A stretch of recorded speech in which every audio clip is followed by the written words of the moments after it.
Today, I'm going to talk about an incredible truth that official history books silently ignore, yet stands right before our eyes. From Europe to America, in the depths of the world's most famous rivers, in places where no one should ever see, there are ornamentations crafted with inexplicable perfection. These ornamentations are not just architectural details, they may be the last silent cry of a lost civilization. Imagine 30, 40, even 60 meters below the water, at a depth where mud and darkness reign, in a place no human eye will ever see, there are stone carvings, decorative cornices, sculptures, processed as if made for a palace or cathedral. How is this possible? Who, and why, would invest so much effort in a place that will never be seen? Europe's most important rivers, the Rhine and Danube, England's Thames, America's Mississippi and Ohio, technical examinations conducted on these rivers revealed a surprising truth. The piers of historic bridges over these rivers are officially recorded as simple support structures. But the reality is much more complex and unsettling. When water levels drop during drought periods or during inspections by special diving teams, extraordinary craftsmanship was discovered in the parts of these bridge piers that remain far below the water level.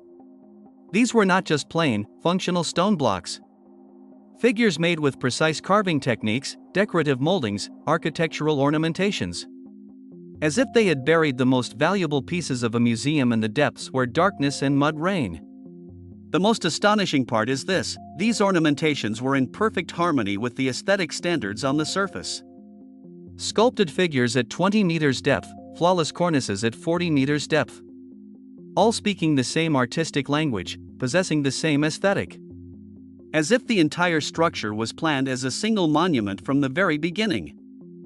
Modern engineering science tells us this: to construct at such depths underwater requires massive cofferdams, powerful pumping systems, and complex drainage infrastructure. Even today, such a project requires billions of dollars of investment and years of preparation. So, did such technology exist in the 18th and 19th centuries when these bridges were allegedly built? There is no mention in official records of such massive pumping systems or water drainage operations. Not a single document in the newspaper archives or engineering journals of that period mentions such a large-scale underwater construction. What's even more interesting is this: the quality of these ornamentations and the millimetric precision of the joints indicate that they must have been made in open air and on dry ground, not underwater. No craftsman could produce such flawless work in water and mud, under limited visibility conditions. This is physically impossible. Perhaps the biggest question is this: were these really just bridge piers? Because examinations show that the bases of these structures are not just sized to support the bridge above them.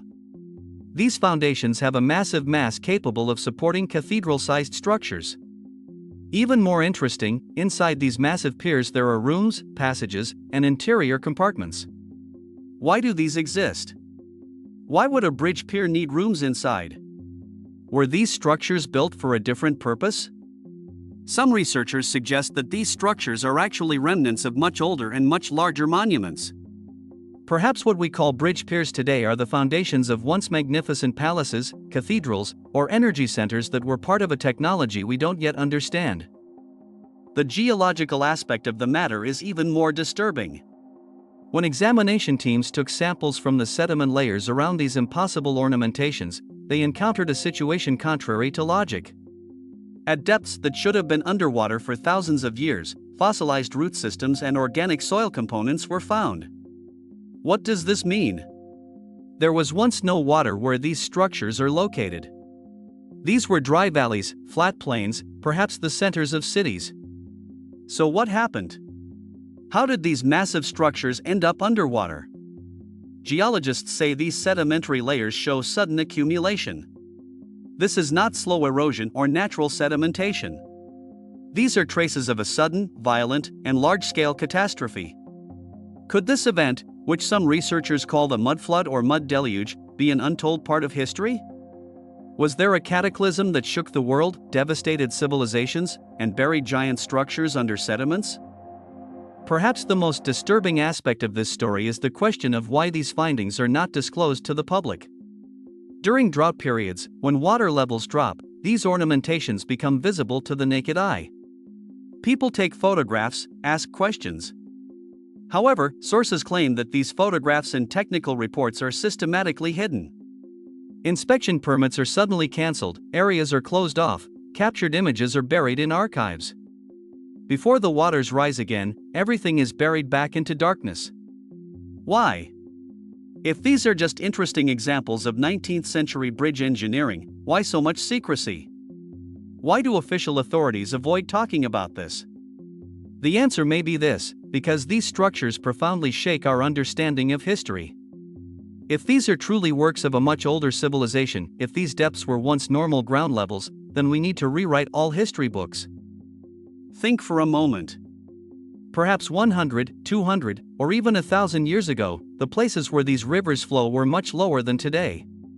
Perhaps in that period, there were magnificent cities, giant monuments, and structures with incredible technology on the banks of these rivers. Then a disaster occurred.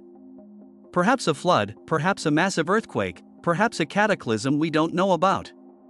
And this entire civilization was buried under mud and water. Centuries passed, rivers changed their courses, sediments accumulated. And later people built bridges on top of these giant foundations. Perhaps even those people didn't know the true purpose of these foundations. They just saw very solid, very large stone structures there and used them. Today, as we cross over these rivers, we don't know this incredible secret lying beneath our feet. But the truth is there, in the depths of darkness and mud, waiting patiently. Every drought period opens a small window for us. Every dive reveals a new clue. And every new finding makes the story official history tells us a bit more questionable. Perhaps soon, this wall of silence will be broken. Perhaps people will understand that they have the right to learn their own history.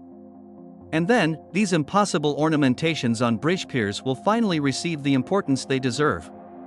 Because these are not just stones.